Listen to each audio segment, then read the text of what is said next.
여보, 당신이에요? 찻잔이 바닥에 떨어져 산산조각 났습니다.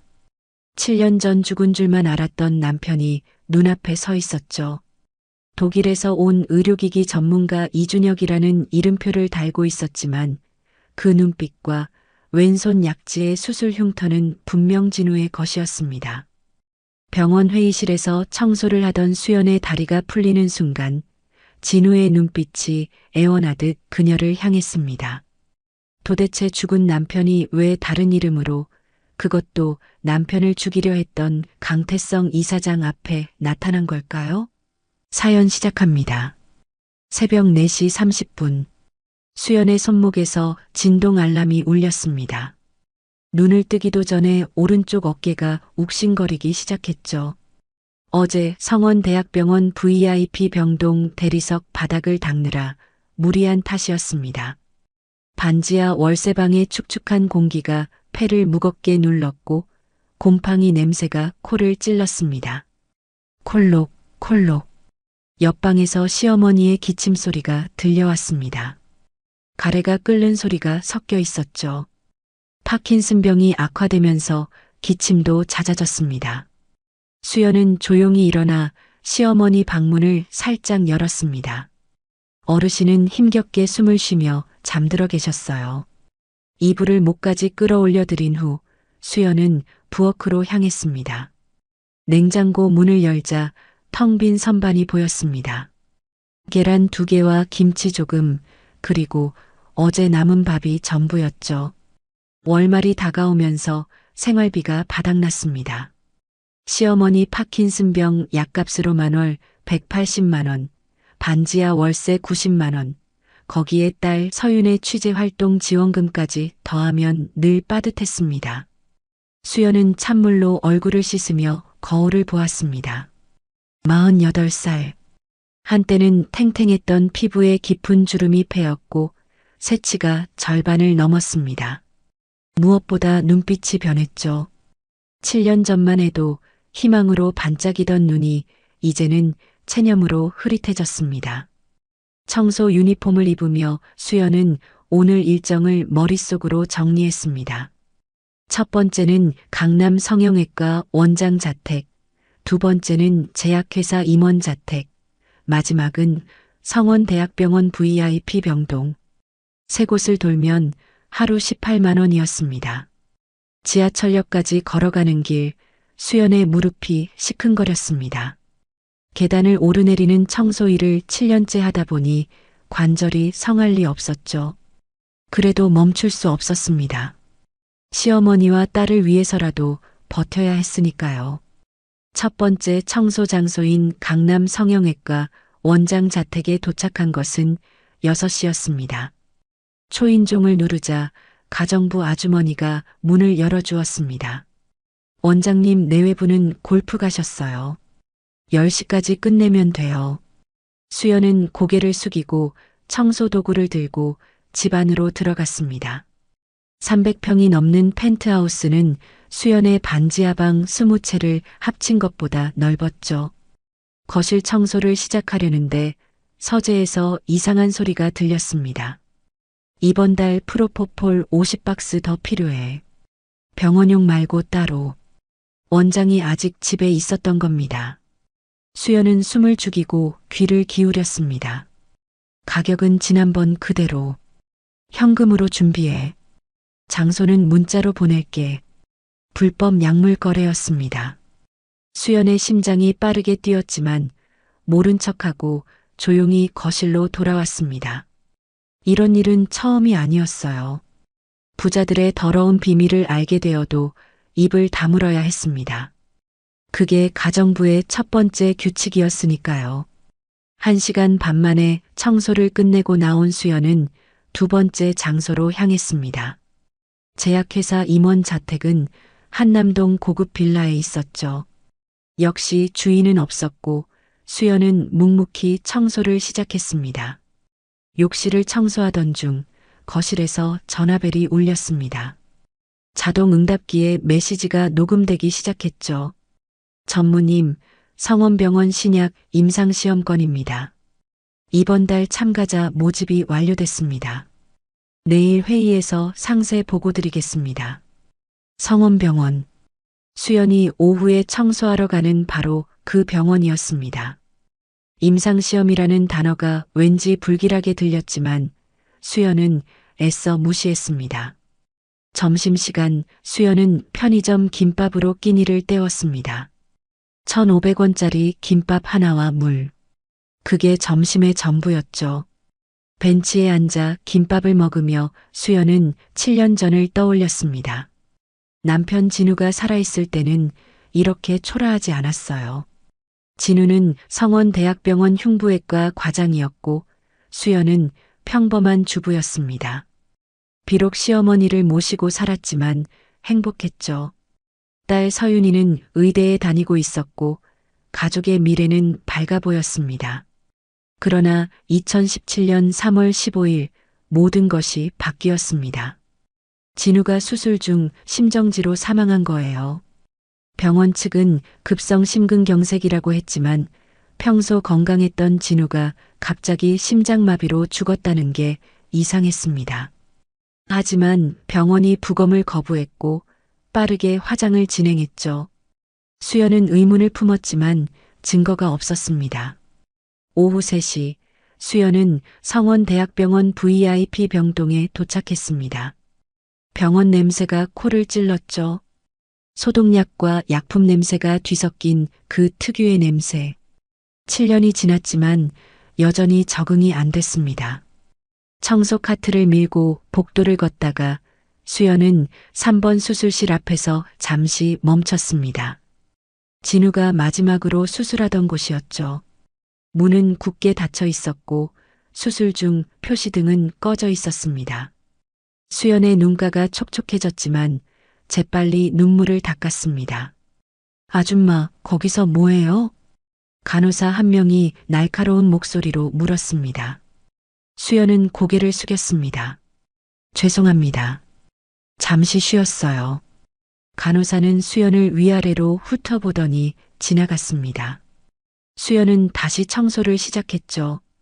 VIP 병동을 청소하다가 간호사들이 수군거리는 소리를 들었습니다.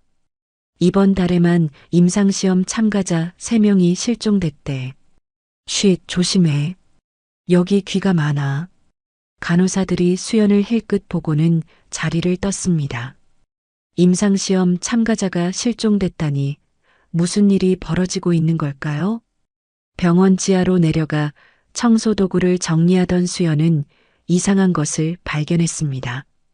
지하 약품 창고 한쪽에 접근 금지 표시가 붙은 철문이 있었는데 그 안에서 차가운 기운과 함께 이상한 냄새가 새어나왔습니다. 포르말린 같기도 하고 썩은 고기 같기도 한 역한 냄새였죠. 거기 뭐 하는 거야? 굵은 남자 목소리에 수연이 깜짝 놀라 돌아봤습니다. 경비원이 서 있었어요. 청소도구 정리하고 있었어요. 그쪽은 출입 금지 구역이야. 다시는 얼씬도 하지 마. 경비원의 눈빛이 위협적이었습니다. 수연은 황급히 자리를 떴죠. 퇴근하려고 로비를 지나가는데 낯익은 사람과 마주쳤습니다. 7년 전 진우의 수술팀에 있던 마취과 간호사였어요. 간호사는 수연을 알아보자 얼굴이 창백해졌습니다. 김수연 씨? 안녕하세요. 오랜만이네요. 간호사는 대답 대신 고개를 숙이고 빠르게 사라졌습니다. 마치 무언가를 두려워하는 것처럼 보였죠. 집으로 돌아오는 지하철 안에서 딸 서윤에게 전화가 왔습니다. 엄마, 지금 어디야? 퇴근하는 중이야.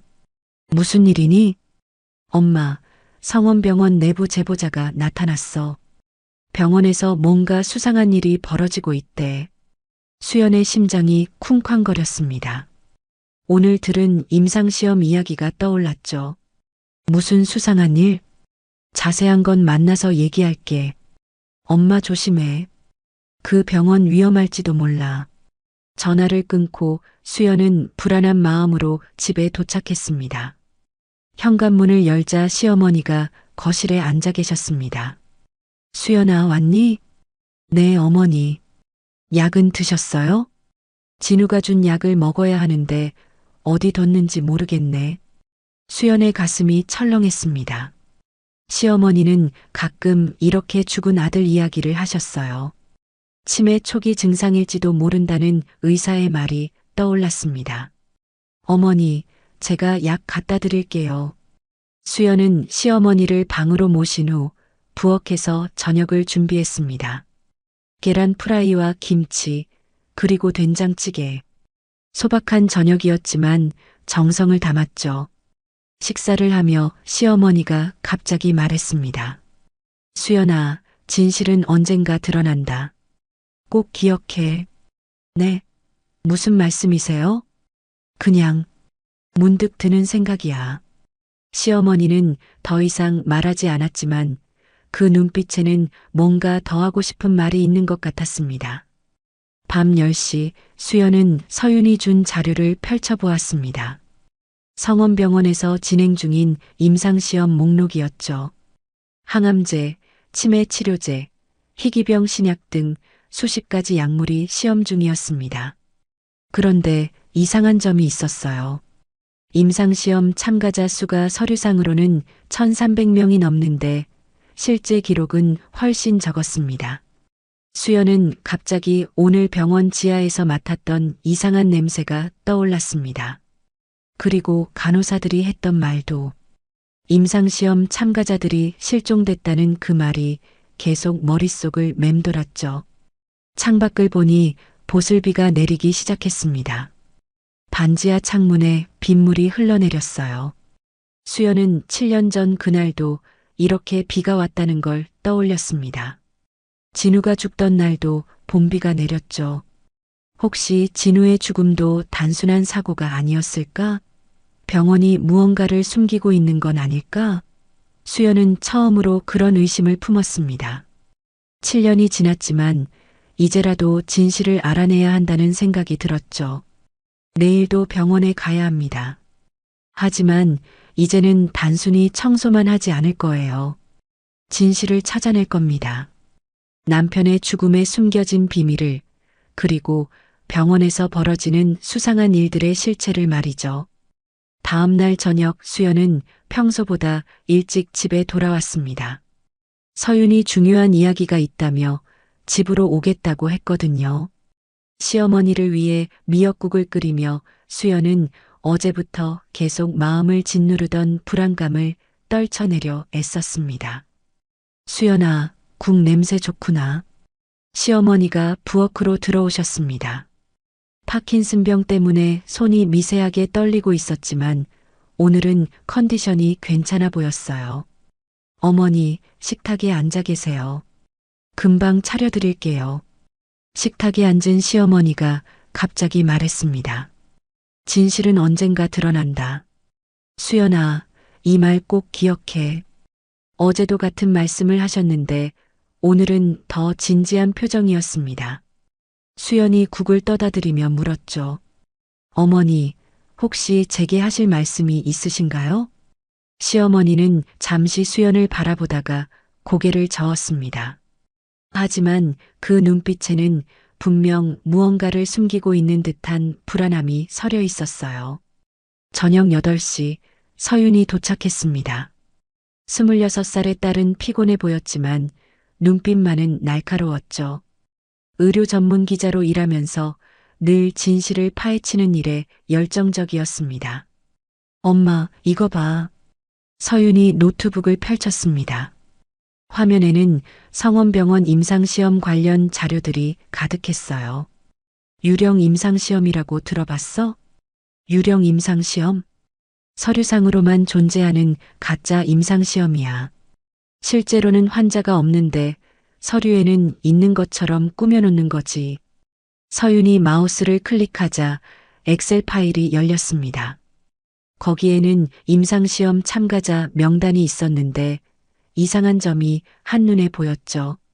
주민등록번호가 비슷한 패턴으로 반복되고 있었습니다. 이 사람들 실제로는 존재하지 않아. 제보자가 확인해준 내용이야. 그런데 더 충격적인 건 서윤이 다른 파일을 열었습니다. 실종자 명단이었죠. 지난 5년간 성원병원 임상시험에 참가했다가 실종된 사람이 127명이야. 수연의 손이 떨렸습니다. 커피잔을 테이블에 내려놓으며 숨을 깊이 들이쉬었죠. 그 사람들은 어떻게 된 거야? 아무도 몰라. 병원 측은 중도 포기했다고 주장하는데 가족들은 연락이 완전히 끊겼대. 그때 시어머니가 방에서 나오셨습니다. 서윤의 노트북 화면을 힐끗 보시더니 갑자기 얼굴이 창백해졌어요. 할머니, 괜찮으세요? 서윤이 일어나 시어머니를 부축했습니다. 시어머니는 떨리는 손으로 약통을 꺼내셨죠. 그런데 수연은 이상한 걸 발견했습니다. 약통에 처방전 스티커가 없었던 거예요. 파킨슨병 약은 반드시 의사 처방이 필요한데 말이죠. 어머니, 이 약 어디서 나신 거예요? 그냥 아는 사람이 줬어. 시어머니의 대답이 애매했습니다. 수연이 약통을 자세히 들여다보니 알약이 일반 파킨슨병 약과는 조금 달라 보였어요. 색깔도 더 진했고 크기도 미묘하게 컸습니다. 서윤이 약을 한 알 집어들었습니다. 할머니, 이거 정식약이 맞아요? 제조번호도 없네. 시어머니가 당황한 표정으로 약통을 도로 빼앗았습니다. 됐어. 내 약이니까 내가 알아서 해. 평소와 다른 날카로운 반응에 수연과 서윤은 놀랐습니다. 시어머니는 약통을 품에 안고 방으로 들어가셨죠. 엄마, 할머니가 좀 이상해. 서윤의 말에 수연도 고개를 끄덕였습니다. 분명 뭔가 숨기고 있는 게 있었어요. 서윤이 다시 노트북으로 돌아갔습니다. 엄마, 혹시 아빠 유품 정리하다가 USB 같은 거 못 봤어? 수연의 심장이 쿵 내려앉았습니다. 정말로 며칠 전 진우의 낡은 서류 가방에서 USB를 발견했거든요. 하지만 암호가 걸려 있어서 열어보지 못했죠. 있긴 한데. 암호가 걸려 있어. 수연이 서랍에서 USB를 꺼내왔습니다. 검은색 USB에는 아무 표시도 없었어요. 서윤이 노트북에 연결하자 암호 입력창이 떴습니다. 힌트가 있네. 2017.03 15라고 적혀 있어. 그 날짜를 보는 순간 수연의 눈에 눈물이 고였습니다. 진우가 죽은 날이었으니까요. 아빠 기일이네. 서윤도 숙연해졌습니다. 여러 조합을 시도해봤지만 암호는 풀리지 않았어요. 결국 나중에 다시 시도하기로 했죠. 밤 10시가 넘어 서윤이 돌아간 후 수연은 시어머니 방에 들어가 봤습니다. 어르신은 깊이 잠들어 계셨는데 침대 옆 테이블에 일기장이 놓여 있었어요. 평소에는 서랍에 넣어두시는데 오늘은 깜빡하신 모양이었습니다. 수연은 망설이다가 일기장을 살짝 펼쳐봤습니다. 최근 일기였죠. 오늘도 그 사람이 약을 놓고 갔다. 수연에게는 비밀이다. 진우가 부탁했으니까. 수연의 손이 떨렸습니다. 진우가 부탁했다고? 진우는 7년 전에 죽었는데 다음 장을 넘겼더니 더 충격적인 내용이 있었어요. 그 사람 목소리가 점점 진우를 닮아간다. 하지만 진우가 아니다. 알고 있다. 그래도 약은 먹어야 한다. 살아야 하니까. 도대체 누가 시어머니에게 약을 주고 있는 걸까요? 그리고 왜 진우를 닮았다는 걸까요? 수연은 일기장을 제자리에 놓고 방을 나왔습니다. 다음 날 아침 수연이 병원 청소를 하러 갔을 때 이상한 일이 일어났습니다. 청소 도구를 가지러 지하 창고에 내려갔는데 어제 접근 금지였던 철문이 살짝 열려 있었던 거예요. 주변을 살피니 아무도 없었습니다. 호기심을 참을 수 없었던 수연은 조심스럽게 문을 밀고 들어갔습니다. 긴 복도가 나타났고 끝에는 또 다른 문이 있었죠. 문 앞에 다가가니 안에서 기계음이 들렸습니다. 그리고 낮은 목소리들도요. 이번 달 15일에 운반이야. 여느 때처럼 새벽 3시에 검은 상자 준비는 20개 준비됐어. 냉동 상태 유지하고 있고, 냉동 상태? 검은 상자에 뭘 넣어서 냉동하고 있다는 걸까요? 수연이 더 들으려는 순간 뒤에서 누군가 어깨를 잡았습니다. 여기서 뭐 하시는 거죠? 배정훈 행정실장이었습니다. 날카로운 눈빛으로 수연을 노려보고 있었죠. 수연의 심장이 미친 듯이 뛰었지만 애써 침착한 척했습니다. 청소도구 찾고 있었어요. 문이 열려 있길래 앞으로 이쪽은 얼씬도 하지 마세요. 다음에 또 발견되면 해고입니다. 배정훈의 목소리에는 경고가 담겨 있었습니다. 하지만 이상하게도 그의 표정에는 분노보다는 다른 감정이 스쳐 지나갔어요. 슬픔 같기도 하고 후회 같기도 한 복잡한 감정이었죠. 수연이 황급히 자리를 뜨려는데 배정훈이 낮은 목소리로 말했습니다. 호기심이 화를 부릅니다. 특히 여기서는 3층 창고도 마찬가지예요. 3층 창고. 왜 갑자기 3층 창고 이야기를 하는 걸까요? 경고인지 힌트인지 알 수 없는 말이었습니다. 오후가 되어 VIP 병동을 청소하던 중 수연은 의사들이 나누는 대화를 엿들었습니다. 7년 전 박진우 사건 같은 일은 피해야 해. 그때는 정말 아찔했지. 수술 중에 그런 일이 일어나다니. 강태성 이사장님이 직접 무마하셨잖아. 아니었으면 병원이 문 닫았을 거야. 수연은 숨을 죽이고 더 들으려 했지만 의사들이 자리를 떴습니다. 강태성 이사장이 진우의 죽음을 무마했다고? 그렇다면 정말 단순한 의료사고가 아니었던 걸까요? 퇴근 시간 수연은 병원 로비에서 또다시 그 마취과 간호사를 만났습니다. 이번에는 간호사가 먼저 다가왔어요. 김수연 씨, 잠깐 이야기 좀 할 수 있을까요? 두 사람은 병원 앞 커피숍으로 갔습니다. 간호사는 불안한 듯 계속 주변을 살폈죠. 그날 박진우 선생님 수술 때 이상한 일이 있었어요. 무슨 일이요? 마취약 용량이 평소의 3배였어요. 제가 확인하려 했는데 위에서 그대로 진행하라고. 간호사의 목소리가 떨렸습니다. 7년 동안 가슴에 묻어뒀던 비밀을 털어놓는 것 같았어요. 누가 지시한 거예요? 더 이상은 말할 수 없어요. 저도 가족이 있어요. 간호사는 그 말을 끝으로 자리를 떴습니다. 하지만 충분했어요. 진우의 죽음이 의도적이었다는 증거였으니까요. 집에 돌아온 수연은 현관문 손잡이를 잡다가 이상한 걸 발견했습니다. 손잡이 아래쪽에 작은 흠집이 있었는데 분명 어제는 없었던 거예요. 누군가 문을 열려고 시도한 흔적 같았습니다. 집 안에 들어가니 시어머니가 식탁에 앉아 계셨습니다. 그런데 맞은편 의자에 찻잔이 2개 놓여 있었어요. 어머니, 누구 왔다 갔어요? 아니, 아무도 안 왔어. 하지만 찻잔 중 하나에는 아직 따뜻한 기운이 남아 있었습니다. 그리고 재떨이에는 담배꽁초가 있었죠. 시어머니는 담배를 피우지 않으시는데 말이에요. 밤이 깊어가는데 수연은 잠을 이룰 수 없었습니다. 진우의 죽음, 병원의 비밀, 시어머니의 이상한 행동, 그리고 오늘 들은 모든 이야기가 퍼즐 조각처럼 머릿속을 맴돌았죠. 창밖을 보니 보름달이 떠 있었습니다. 갑자기 시어머니가 했던 말이 떠올랐어요. 진실은 언젠가 드러난다. 그래요. 진실은 반드시 드러날 겁니다. 7년이 걸렸지만 이제 그 실마리를 찾기 시작했으니까요. 수연은 주먹을 꽉 쥐었습니다.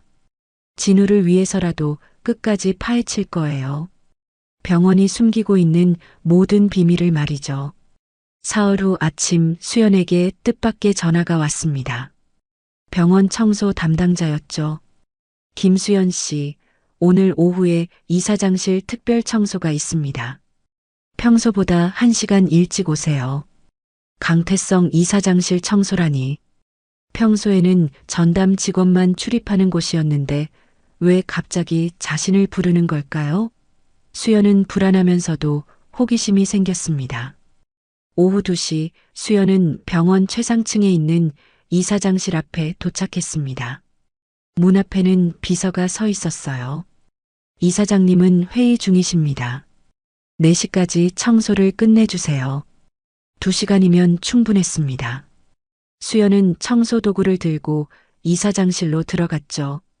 사무실은 150평이 넘는 거대한 공간이었습니다. 한쪽 벽면 전체가 유리창이었고 서울 시내가 한눈에 내려다 보였어요. 먼지를 닦으며 수연은 조심스럽게 주변을 살폈습니다. 책상 위에는 서류들이 가지런히 정리되어 있었고 벽에는 의료 관련 상장들이 걸려 있었죠. 그런데 책상 옆 금고가 반쯤 열려 있는 걸 발견했습니다. 수연의 심장이 빠르게 뛰기 시작했어요. 주변을 다시 한번 확인한 후 떨리는 손으로 금고 문을 완전히 열었습니다. 안에는 여러 파일들이 들어 있었는데 그중 하나가 눈에 띄었죠. 특별관리 환자 극비. 파일을 열자 첫 페이지에 사진이 있었습니다. 수연은 숨이 멎는 것 같았어요. 진우의 사진이었습니다. 그 밑에는 이렇게 적혀 있었죠. 2017년 3월 15일 박진우 제거 계획 마치 과다 투여. 실행 완료. 손이 떨려서 파일을 제대로 잡을 수가 없었습니다. 다음 페이지를 넘기자 더 충격적인 내용이 나왔어요. 진우가 조사하던 임상시험 조작 증거들이었습니다. 항암제 임상시험 데이터를 조작해서 효과가 없는 약을 승인받았고 그 과정에서 수많은 환자들이 사망했다는 내용이었죠. 박진우, 내부 고발 시도, 즉각 제거 필요. 수연은 황급히 스마트폰을 꺼내 사진을 찍기 시작했습니다. 페이지를 넘길 때마다 더 끔찍한 내용들이 나왔어요. 실종된 임상시험 참가자들의 명단도 있었습니다. 정확히 127명. 서윤이 조사한 숫자와 일치했죠. 그때 복도에서 발소리가 들렸습니다. 수연은 재빨리 파일을 제자리에 놓고 금고를 닫았어요. 막 청소하는 척하고 있는데 문이 열렸습니다. 배정훈 실장이었죠. 배정훈은 수연을 날카로운 눈빛으로 바라봤습니다. 하지만 이상하게도 그 눈빛에는 분노보다는 다른 감정이 섞여 있었어요. 피로감 같기도 하고 슬픔 같기도 한 복잡한 감정이었죠. 청소는 다 끝났나요? 거의 끝났습니다. 배정훈이 금고 쪽을 흘끗 보더니 다시 수연을 바라봤습니다. 잠시 침묵이 흘렀어요. 그리고 그는 낮은 목소리로 말했습니다. 호기심이 화를 부릅니다. 특히 여기서는. 그는 잠시 망설이다가 덧붙였죠. 3층 창고도 조심하세요. 또 3층 창고 이야기였습니다. 이번에는 분명 경고가 아니라 힌트처럼 들렸어요. 배정훈이 나가고 수연은 서둘러 청소를 마쳤습니다. 이사장실을 나오며 수연은 3층으로 향했습니다. 창고는 복도 끝에 있었는데 직원 전용이라는 표시가 붙어 있었죠. 문은 잠겨 있지 않았습니다. 수연은 조심스럽게 문을 열고 들어갔어요. 창고 안은 어두웠습니다. 불을 켜자 선반들이 나타났는데 거기에는 수많은 서류 상자들이 쌓여 있었죠. 상자마다 연도가 적혀 있었는데 2010년부터 2024년까지 있었습니다. 2017년 상자를 찾아 열어봤더니 충격적인 문서들이 들어 있었어요. 그 해에 진행된 모든 임상시험 기록이었는데 빨간 펜으로 수정된 흔적이 가득했습니다. 실패한 결과를 성공으로 바꾸고 부작용을 은폐한 흔적들이었죠. 그 중에서도 가장 충격적인 건 실험체 처리 계획이라는 문서였습니다. 거기에는 임상시험에서 사망한 환자들을 어떻게 처리했는지 상세히 적혀 있었어요. 시체를 의료 폐기물로 위장해서 소각했다는 내용이었죠. 그 숫자가 89명이었습니다. 수연은 중요한 문서들을 사진으로 찍었습니다. 그때 창고 밖에서 소리가 들렸어요. 누구야? 거기 누구 있어? 경비원이었습니다. 수연은 황급히 상자를 닫고 청소 도구를 들었죠. 청소하고 있어요. 3층 창고는 청소 구역이 아닌데? 배정훈 실장님이 청소하라고 하셨어요. 경비원은 의심스러운 눈빛으로 수연을 바라보다가 무전기를 들었습니다. 실장님, 3층 창고에 청소 아주머니가 있는데 실장님이 지시하셨다고 하는데요. 잠시 후 무전기에서 배정훈의 목소리가 들렸습니다. 그래, 내가 지시했다. 그냥 두고 와. 경비원은 고개를 갸웃거리며 물러났습니다. 수연은 안도의 한숨을 쉬었죠. 배정훈이 왜 자신을 도와주는 걸까요? 집으로 돌아온 수연은 찍어온 사진들을 컴퓨터에 옮겼습니다. 하나하나 다시 보니 더 끔찍했어요.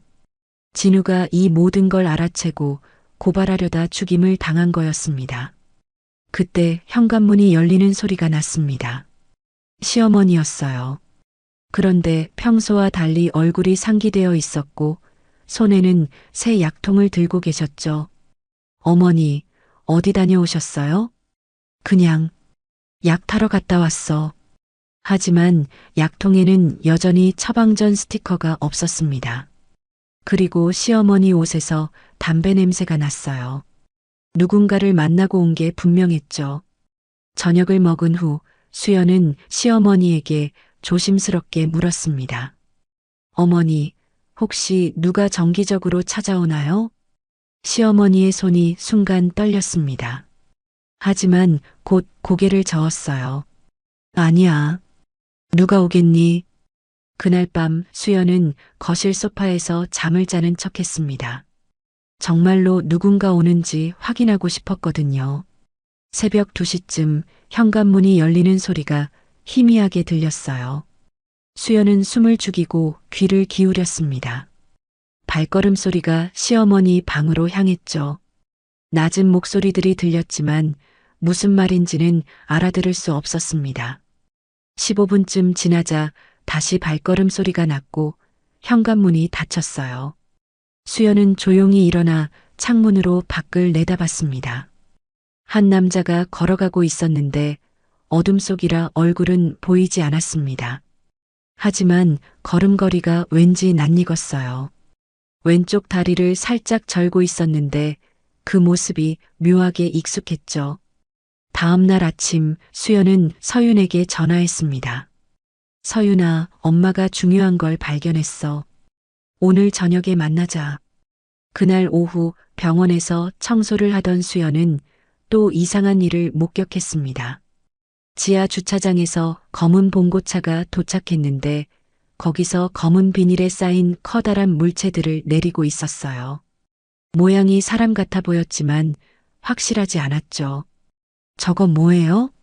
옆에서 청소하던 동료가 물었습니다. 수연도 고개를 저었어요. 모르겠어요. 의료 폐기물인가? 하지만 의료 폐기물 치고는 너무 조심스럽게 다루고 있었습니다. 그리고 그것들을 실은 카트가 향한 곳은 바로 지하의 그 접근 금지 구역이었죠. 퇴근 시간이 되자 수연은 일부러 천천히 짐을 챙겼습니다. 다른 직원들이 다 떠나기를 기다렸죠. 그리고 조심스럽게 지하로 내려갔습니다. 접근 금지 구역 앞에 도착했을 때 안에서 기계음이 들렸습니다. 그리고 낮은 목소리들도요. 오늘 것까지 합치면 총 몇 개야? 89개. 계획대로야. 89. 바로 문서에서 본 사망자 수와 같았습니다. 수연은 소름이 돋았어요. 설마 그 검은 비닐 안에. 갑자기 문이 열렸습니다. 수연은 재빨리 기둥 뒤에 숨었죠. 2명의 남자가 나왔는데 한 명이 말했습니다. 다음 주가 마지막 운반이야. 그때까지 모든 증거를 없애야 해. 그들이 사라진 후 수연은 떨리는 다리로 병원을 빠져나왔습니다. 이제 확실했어요.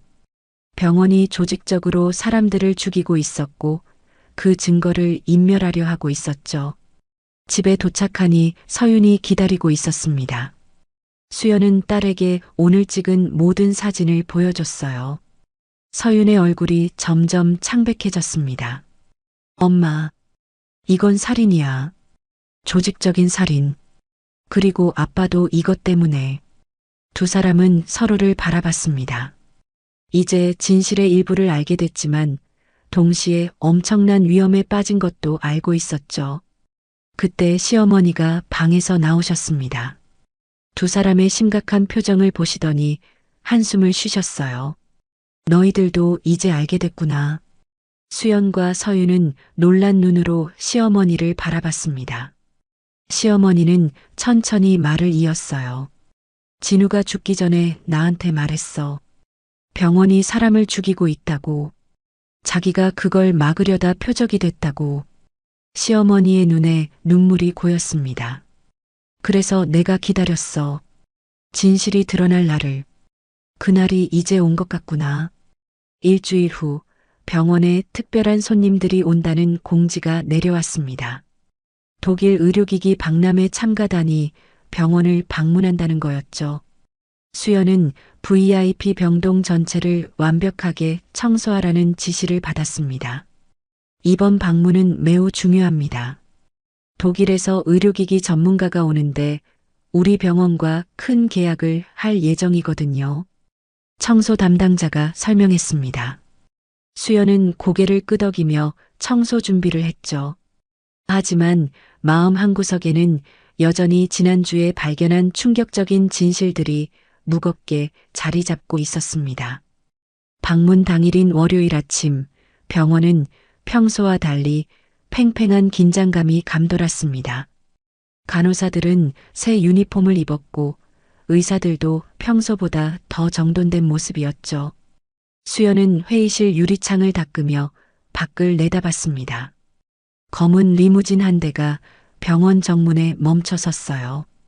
차에서 내린 사람들 중 한 명이 수연의 시선을 사로잡았습니다. 수염을 기르고 안경을 쓴 남자였는데 키가 크고 마른 체격이었죠. 그런데 이상했어요. 그의 걸음걸이가 왠지 낯익었습니다. 왼쪽 다리를 살짝 절고 있었는데 바로 시어머니를 찾아오던 그 사람과 같은 걸음걸이였어요. 이준혁 박사님이십니다. 독일에서 오신 의료기기 전문가죠. 옆에서 청소하던 동료가 설명했습니다. 이준혁이라. 수연은 그 이름을 마음속에 새겼어요. 1시간 후 수연이 회의실 청소를 하러 갔을 때였습니다. 회의가 잠시 쉬는 시간이라 회의실은 비어 있었죠. 그런데 구석에 누군가 서 있었습니다. 바로 이준혁이었어요. 두 사람의 눈이 마주쳤습니다. 순간 이준혁의 눈이 크게 떠졌다가 재빨리 시선을 돌렸죠. 하지만 수연은 놓치지 않았습니다. 그 눈빛 속에 당황과 그리움을요. 수연은 떨리는 목소리로 물었습니다. 실례지만 혹시 저를 아시나요? 이준혁은 잠시 망설이다가 고개를 저었습니다. 하지만 그의 손이 미세하게 떨리고 있었어요. 수연은 한 걸음 더 다가갔습니다. 그리고 그의 왼손을 봤죠. 약지에 오래된 수술 흉터가 있었습니다. 진우가 의대생 때 실습 중에 다쳤던 바로 그 흉터와 똑같은 위치예요. 여보. 수연의 입에서 나온 말은 거의 속삭임에 가까웠습니다. 이준혁의 몸이 굳어졌어요. 그는 재빨리 주변을 살핀 후 수연의 팔을 잡았습니다. 화장실로 가요. 지금 당장. 두 사람은 복도 끝 화장실로 들어갔습니다. 이준혁이 문을 잠그자마자 수연은 그의 얼굴을 자세히 들여다봤어요. 수염과 안경에 가려져 있었지만 코의 모양, 입술의 선, 그리고 귓불의 작은 점까지 모든 게 진우와 같았습니다. 정말 당신이야? 어떻게? 7년 동안 어디에? 수연의 눈에서 눈물이 쏟아졌습니다. 이준혁, 아니 진우가 수연을 꼭 안았어요. 미안해. 정말 미안해. 설명할게. 진우는 떨리는 목소리로 7년 전 그날을 이야기하기 시작했습니다. 수술대 위에서 정신을 잃었어. 마취약 과다 투여였지. 심정지가 왔는데 기적적으로 다시 살아났어. 병원에서 날 죽은 걸로 처리하려는 걸 알았지. 간호사 한 명이 몰래 도와줘서 병원을 빠져나왔어. 수연은 진우의 손을 꽉 잡았습니다. 따뜻한 체온이 느껴졌어요. 꿈이 아니었습니다. 독일로 도망쳤어. 그곳에 아는 의사가 있어서 새 신분을 만들어줬지. 의료기기 분야를 다시 공부해서 전문가 자격을 얻었고, 이준혁이라는 이름으로 7년을 살았어. 왜 연락하지 않았어?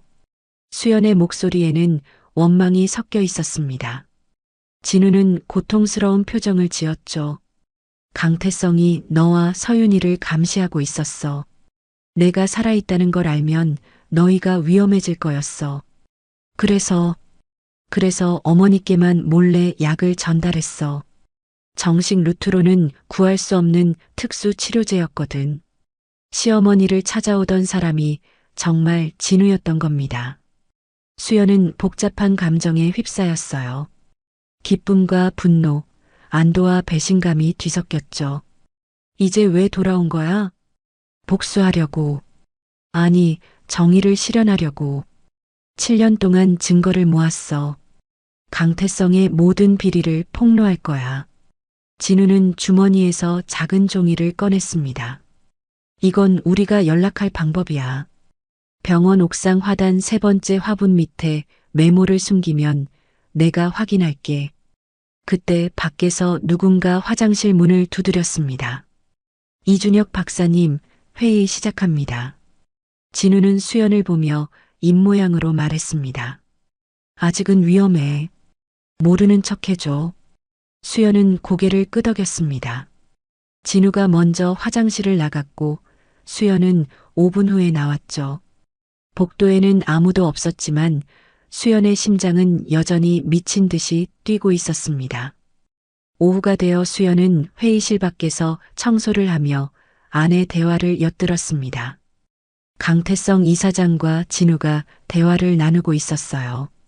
이준혁 박사님의 제안은 매우 흥미롭습니다. 독일 제약회사가 우리 병원에 투자한다니요. 네, 하지만 조건이 있습니다. 모든 임상시험 데이터를 투명하게 공개해야 합니다. 강태성의 목소리가 차가워졌습니다. 그건 좀 어려울 것 같은데요. 그렇다면 투자도 어렵습니다. 팽팽한 신경전이 느껴졌습니다. 진우가 강태성을 시험하고 있는 거였어요. 미끼를 던지며 반응을 살피는 거죠. 퇴근 시간이 가까워질 무렵 수연은 옥상으로 올라갔습니다. 3번째 화분 밑을 확인하니 작은 메모가 있었어요. 내일 새벽 2시 병원 지하. 증거를 확보할 거야. 위험하니 오지 마. 하지만 수연은 가만히 있을 수 없었습니다. 7년 만에 만난 남편을 또 혼자 위험에 빠뜨릴 수는 없었으니까요. 집에 돌아오니 시어머니가 식탁에 앉아 계셨습니다. 수연을 보자마자 물으셨어요. 만났니? 수연은 놀란 눈으로 시어머니를 바라봤습니다. 시어머니는 부드럽게 웃으셨죠. 다 알고 있었어. 진우가 살아있다는 것도, 널 지키기 위해 숨어 지냈다는 것도. 어머니, 미안하다. 너한테 숨겨서. 하지만 진우가 간곡히 부탁했어. 너와 서윤이를 지키기 위해서라고. 시어머니의 눈에 눈물이 고였습니다. 7년 동안 혼자 비밀을 지켜온 고통이 느껴졌어요. 저녁 식사 후 서윤이 집에 왔습니다. 긴급한 소식이 있다고 했죠. 엄마 병원에서 대규모 증거인멸을 준비하고 있대. 다음 주까지 모든 서류를 소각할 계획이래. 수연은 진우가 내일 새벽에 증거를 확보하러 간다는 걸 떠올렸습니다. 시간이 없었어요. 서윤아, 엄마가 할 말이 있어. 수연은 깊은 숨을 들이쉬고 말했습니다. 아빠가 살아있어. 서윤의 얼굴이 새하얗게 변했습니다. 믿을 수 없다는 표정이었죠. 뭐라고요? 엄마 지금 무슨... 수연은 오늘 있었던 일을 차근차근 설명했습니다. 진우가 이준혁이라는 이름으로 돌아온 것, 7년 동안의 사정, 그리고 복수 계획까지. 서유는 충격에 휩싸여 한참 동안 말을 잇지 못했습니다. 그러다 갑자기 울음을 터뜨렸어요. 아빠가 정말 살아있다고? 세 여자는 서로를 끌어안고 울었습니다. 기쁨과 슬픔이 뒤엉킨 눈물이었죠. 밤 11시 수연은 잠을 이룰 수 없었습니다. 새벽 2시에 진우가 위험한 일을 하러 간다는 생각에 불안했어요. 결국 수연은 결심했습니다. 혼자 가게 둘 수는 없다고. 새벽 1시 30분 수연은 조용히 집을 나섰습니다. 병원까지는 30분이면 충분했어요. 텅 빈 거리를 걸으며 수연은 7년 전을 떠올렸습니다. 진우가 마지막으로 집을 나서던 그날 아침, 평소와 달리 오래 안아주며 말했었죠. 사랑해. 무슨 일이 있어도. 그때는 그 말의 의미를 몰랐습니다. 이제야 알 것 같았어요. 진우는 이미 위험을 감지하고 있었던 거였죠. 병원 지하 주차장에 도착한 수연은 숨을 죽이고 기다렸습니다. 새벽 2시 정각 한 그림자가 나타났어요. 진우였습니다. 왜 왔어? 위험하다고 했잖아. 혼자 보낼 수 없었어. 7년이면 충분해.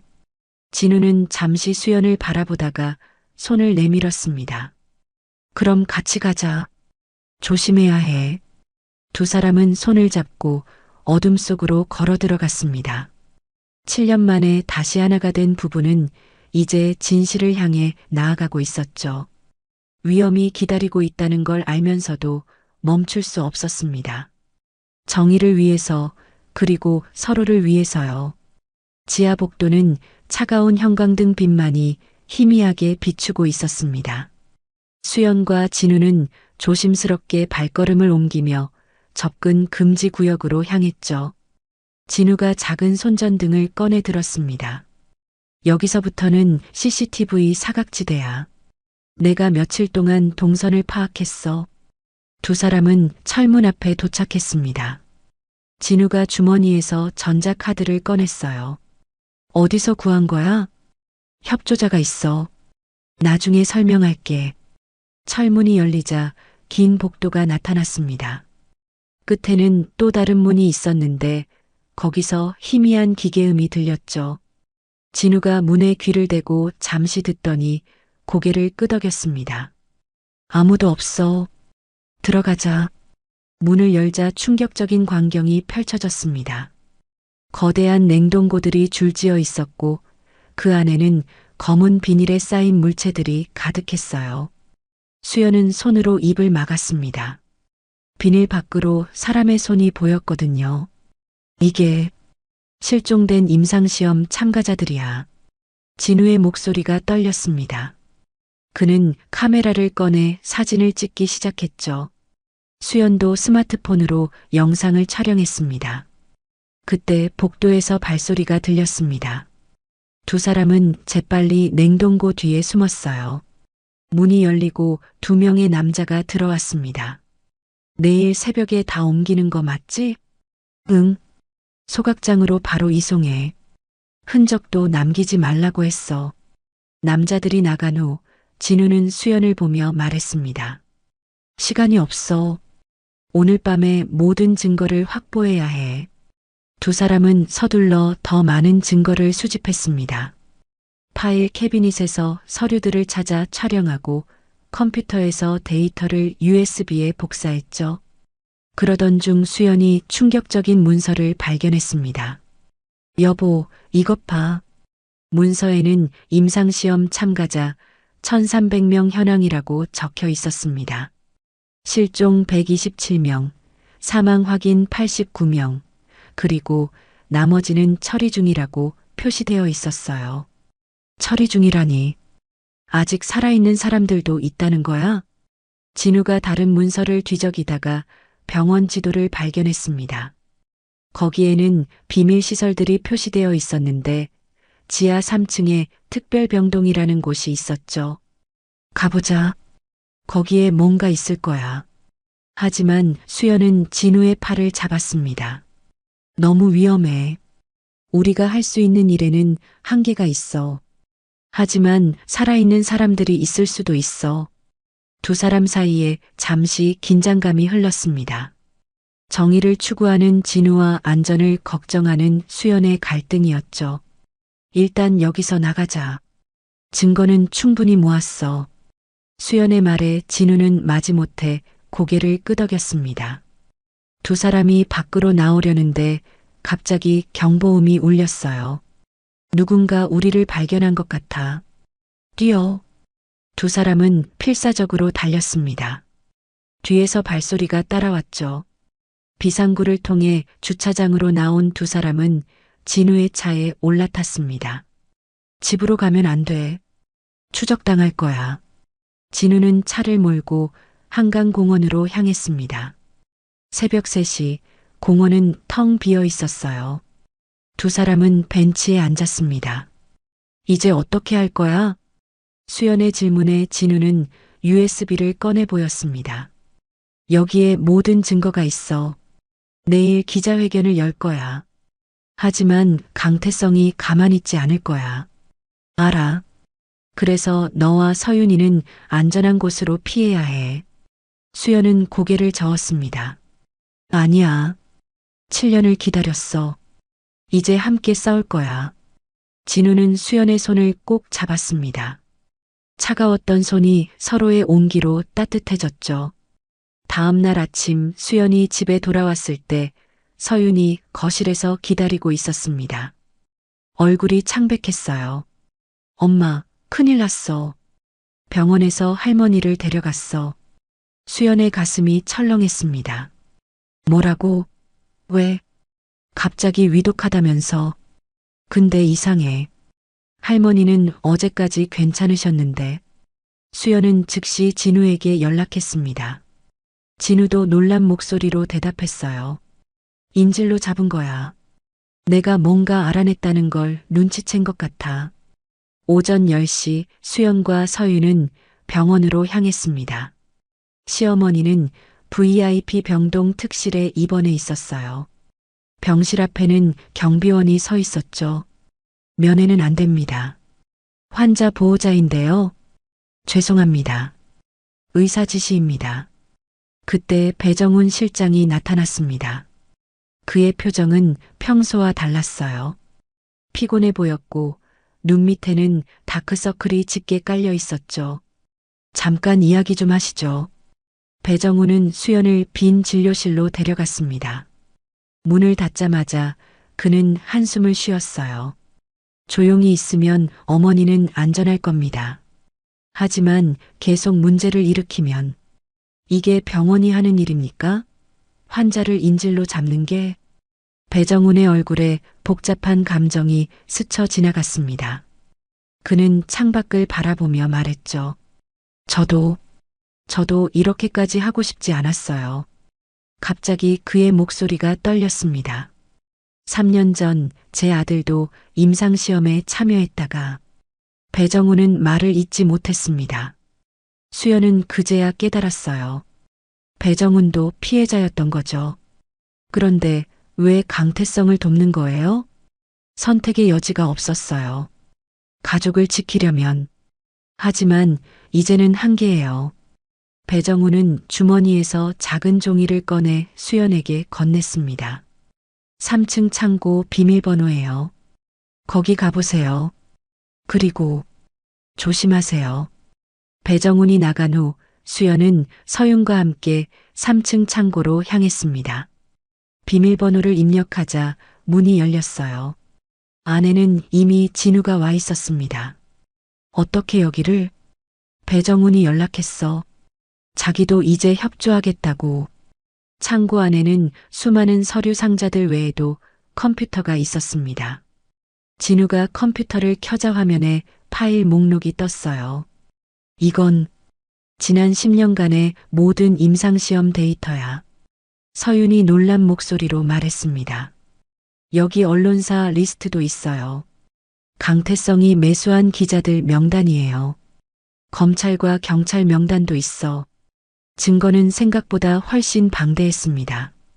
강태성의 비리는 병원을 넘어 사회 전체에 뿌리를 내리고 있었어요.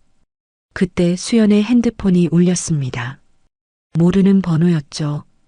김수연 씨죠? 전 최영철이라고 합니다. 전 검찰 의무관이었어요. 무슨 일이시죠? 7년 전 박진우 의사 사건을 조사했었습니다.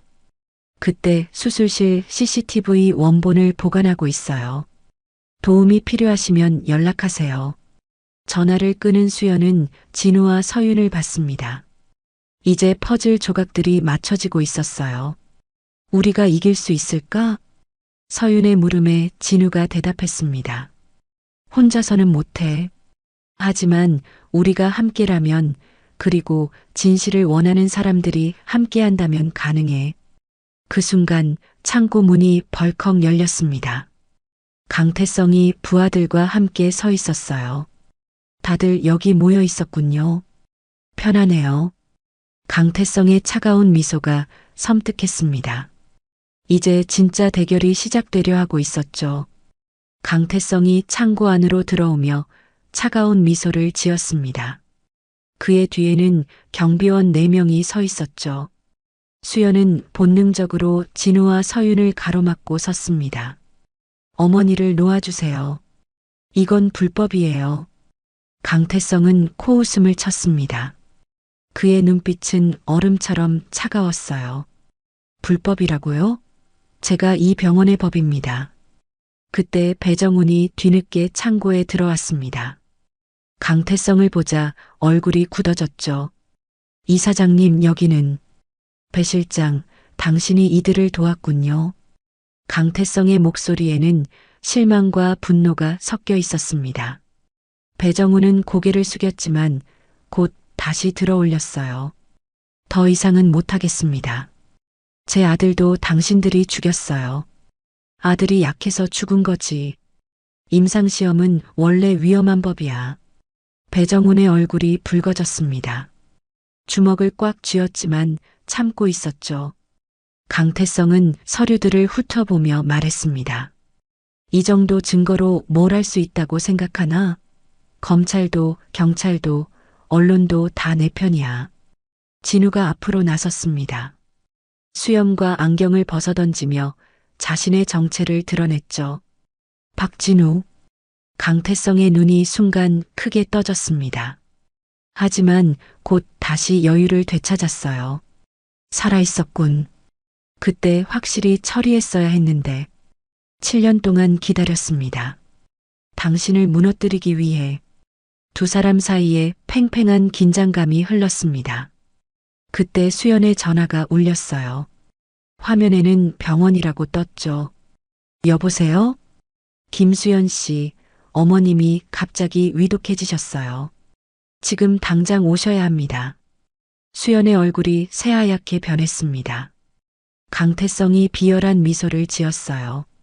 선택하세요. 어머니를 살릴 건가, 정의를 추구할 건가?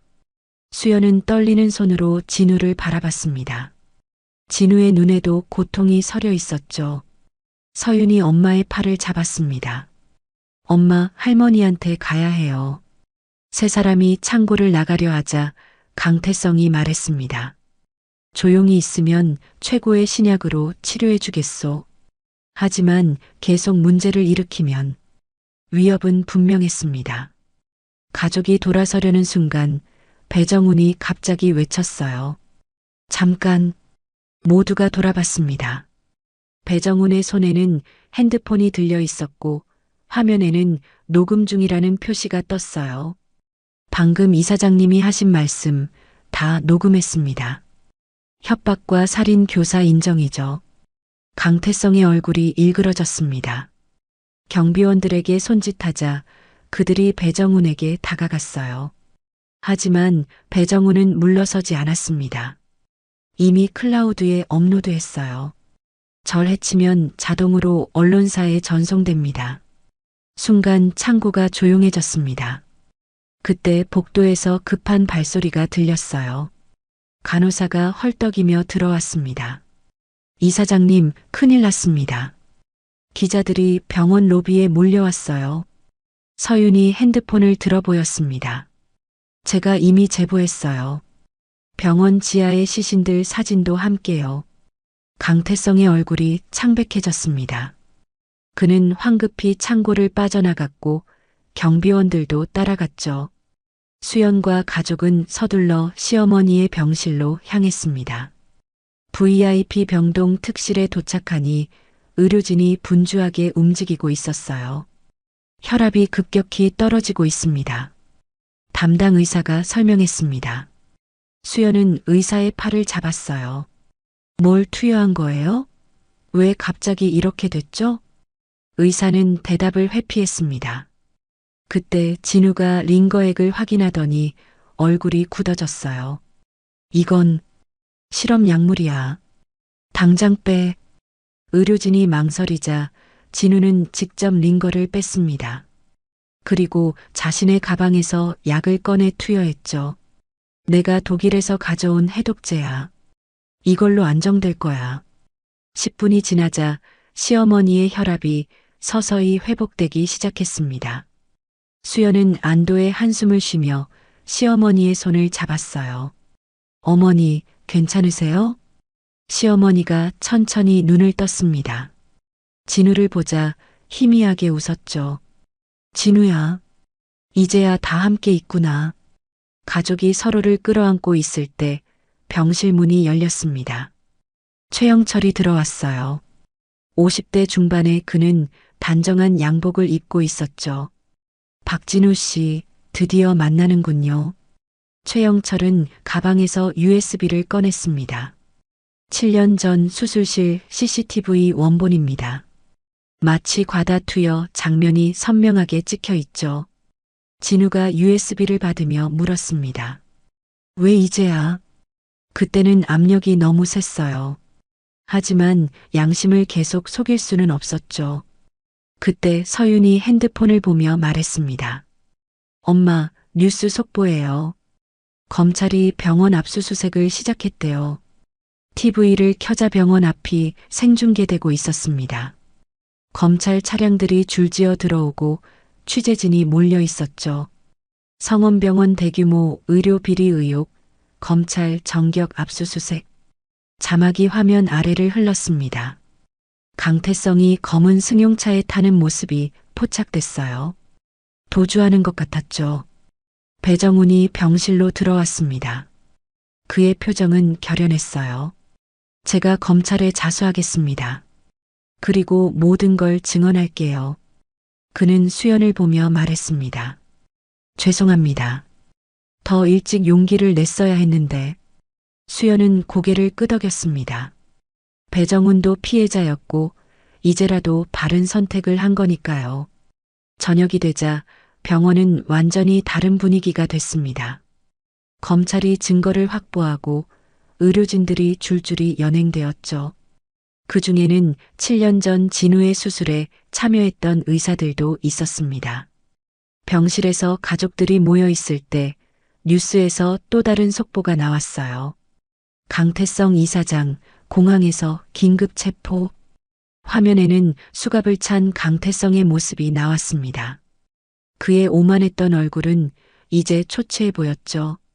시어머니가 진우의 손을 잡으며 말했습니다. 이제 진실이 드러났구나.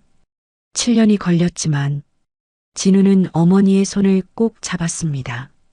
수연과 서윤도 손을 포겠어요. 네 사람의 손이 하나로 모였죠. 밤이 깊어가는데 병실 창밖으로 별들이 보였습니다. 수연은 창밖을 바라보며 생각했어요. 아직 완전히 끝난 건 아니었습니다. 재판이 남았고 피해자들을 위한 싸움도 계속되어야 했죠. 하지만 적어도 오늘 첫 번째 싸움에서는 이겼습니다. 진실의 힘으로, 그리고 서로를 믿는 가족의 힘으로요. 다음 날 아침 일찍 수연은 병원 로비로 내려갔습니다. 그곳에는 임상시험 피해자 가족들이 모여 있었어요. 그들의 눈에는 희망이 보였습니다. 한 여자가 수연에게 다가왔습니다. 감사합니다. 덕분에 우리 아들의 죽음도 밝혀질 것 같아요. 수연은 그녀의 손을 잡았습니다. 이제 시작이었어요. 정의를 위한 긴 여정의 첫걸음을 뗀 것뿐이었죠. 하지만 혼자가 아니었습니다. 진실을 원하는 모든 사람들이 함께 했으니까요. 강태성이 체포된 지 사흘이 지났습니다. 병원은 검찰의 통제하에 있었고 매일 새로운 증거들이 발견되고 있었죠. 수연은 시어머니가 퇴원한 후 집에서 쉬고 있었는데 저녁 8시에 뜻밖의 전화를 받았습니다. 김수연 씨죠? 배정훈입니다. 자정에 병원 지하 주차장으로 나와주세요. 중요한 이야기가 있습니다. 배정훈의 목소리에는 절박함이 묻어났습니다. 수연은 불안했지만 약속 장소로 나가기로 했죠. 진우와 서윤에게도 연락했습니다. 자정, 병원 지하 주차장은 음산한 분위기였습니다. 형광등 몇 개만 켜져 있었고 차들은 거의 없었어요. 배정훈이 기둥 뒤에서 나타났습니다. 얼굴이 수척해 보였고 눈 밑에 다크서클이 더 짙어져 있었죠. 왜 이런 곳에서 만나자고 하신 거예요? 수연의 질문에 배정훈은 주변을 살피며 대답했습니다. 아직도 감시당하고 있어요. 강태성은 체포됐지만 그의 조직은 살아 있습니다. 진우와 서윤도 도착했습니다. 배정훈은 떨리는 손으로 봉투를 꺼냈어요. 이걸 보여드려야 할 것 같아서요. 봉투 안에는 사진이 들어 있었습니다. 12살 정도 되어 보이는 소년의 사진이었죠. 배정훈의 눈에 눈물이 고였습니다. 제 아들 준서예요. 3년 전 백혈병 진단을 받았죠. 배정훈은 떨리는 목소리로 이야기를 시작했습니다. 강태성이 신약을 준다고 했어요. 독일에서 개발 중인 특효약이라고. 대신 조건이 있었죠. 병원 비리를 묵인하고 도와달라고. 수연은 배정훈의 손이 주먹을 꽉 쥐고 있는 걸 봤습니다. 손톱이 손바닥에 박힐 정도로 세게 쥐고 있었어요. 준서는 임상시험에 참여했어요. 처음엔 좋아지는 것 같았죠. 하지만 6개월 후 배정훈은 말을 잇지 못했습니다. 서윤이 조심스럽게 물었어요. 준서는 어떻게 됐나요? 죽었어요. 약물 부작용으로. 하지만 병원은 백혈병 악화로 기록했죠. 배정훈은 또 다른 서류를 꺼냈습니다. 거기에는 충격적인 내용이 적혀 있었어요. 이게 진짜 이유예요. 7년 동안 병원에서 진행된 모든 불법 임상시험 데이터입니다. 제가 비밀리에 보관했던 거예요. 진우가 서류를 살펴보니 눈이 커졌습니다. 이건 1300명이 넘는 피해자 명단이에요. 정확한 사망 원인도 다 기록되어 있고 배정훈은 고개를 끄덕였습니다. 실종자 127명, 확인된 사망자 89명, 그리고 그는 잠시 말을 멈췄다가 이었습니다. 아직 살아있는 피해자가 있어요. 지하 3층 비밀병동에 43명이 갇혀 있습니다. 수연은 숨이 막히는 것 같았습니다. 살아있는 사람들이 아직도 갇혀 있다니요. 왜 이제야 말씀하시는 거예요? 무서웠어요. 하지만 더는 참을 수 없었습니다. 준서가 죽고 나서 계속 악몽을 꿨어요. 아이가 날 원망하는 꿈을. 배정훈은 주머니에서 카드키를 꺼냈습니다. 지하 3층 비밀병동 출입 카드예요. 하지만 조심해야 해요. 아직도 경비가 있을 겁니다. 진우가 카드를 받으며 물었습니다. 왜 우리를 돕는 거죠? 배정훈은 쓸쓸하게 웃었습니다. 속죄예요. 준서에게 그리고 모든 피해자들에게. 네 사람은 지하 3층으로 향했습니다. 엘리베이터는 지하 2층까지만 갔기 때문에 비상계단을 이용해야 했죠. 계단을 내려가는 동안 온도가 점점 낮아졌습니다. 지하 3층 철문 앞에 도착했을 때 예상대로 경비원이 있었습니다. 하지만 이상하게도 경비원은 의자에 앉은 채 잠들어 있었어요. 수면제를 탔을 거예요. 제가 미리 준비했습니다. 배정훈이 설명했습니다. 카드키를 대자 철문이 열렸죠. 안으로 들어가자 충격적인 광경이 펼쳐졌습니다. 양쪽으로 병실들이 늘어서 있었는데 각 방마다 환자들이 누워 있었어요. 대부분 의식이 없는 상태였습니다. 수연은 한 병실로 들어갔습니다. 침대에는 20대로 보이는 젊은 여자가 누워 있었어요. 차트를 보니 2021년부터 여기 있었다고 적혀 있었죠. 3년이 넘게 갇혀 있었던 겁니다. 이 사람들을 왜 가둬둔 거죠? 서윤의 질문에 배정훈이 대답했습니다. 실험 실패 사례들이에요. 죽이기엔 증거가 남고 놓아주면 비밀이 탄로날 테니까. 진우는 의료기기들을 확인하며 말했습니다. 최소한의 생명 유지 장치만 연결되어 있어요. 이건 치료가 아니라 방치죠. 그때 한 병실에서 신음소리가 들렸습니다. 수연이 달려가 보니 한 남자가 눈을 뜨고 있었어요. 도와주세요. 목소리가 너무 작아서 거의 들리지 않았습니다. 수연은 그의 손을 잡았어요. 곧 구해드릴게요. 조금만 참아주세요. 배정훈이 USB를 진우에게 건넸습니다. 여기 모든 환자들의 의료 기록이 있어요. 그리고 그는 잠시 망설이다가 말을 이었습니다. 강태성이 해외 계좌로 빼돌린 돈이 3천억 원이 넘습니다. 그 증거도 있어요. 서윤이 즉시 사진과 영상을 찍기 시작했습니다. 이 모든 걸 세상에 알려야 했으니까요. 경찰에 신고해야 해요. 수연이 전화를 꺼내려 하자 배정훈이 막았습니다. 아직이에요. 내일 새벽 6시에 모든 증거가 인멸될 계획이 있어요. 지금 신고하면 증거를 없앨 시간을 주는 거죠. 그럼 어떻게 해야 하죠? 진우가 시계를 봤습니다. 새벽 2시였어요. 4시간 안에 모든 증거를 확보하고 환자들을 대피시켜야 해요. 배정훈이 또 다른 정보를 꺼냈습니다. 사실 한 가지 더 있어요. 박진우 선생님, 7년 전 수술실 CCTV 원본 말고도 다른 증거가 있습니다. 모두가 배정훈을 바라봤습니다. 그는 작은 봉투를 꺼냈어요. 강태성이 직접 지시하는 음성이 녹음된 파일이에요. 선생님을 죽이라는 명령이 담겨 있죠. 진우의 얼굴이 굳어졌습니다. 7년 만에 자신을 죽이려 했던 진짜 증거를 마주한 거였어요. 새벽 3시, 4사람은 필사적으로 움직였습니다. 환자들의 상태를 확인하고 증거를 수집하고 구조 계획을 세웠죠. 배정훈이 마지막으로 말했습니다. 오전 6시 정각, 제가 기자회견을 열겠습니다. 모든 걸 고백하고 자수할 거예요. 수연은 배정훈을 바라봤습니다. 그의 눈에는 결연함과 함께 해방감이 보였어요. 준서가 하늘에서 지켜보고 있을 거예요. 배정훈의 말에 그는 고개를 끄덕였습니다. 이제야 아이 얼굴을 볼 수 있을 것 같네요.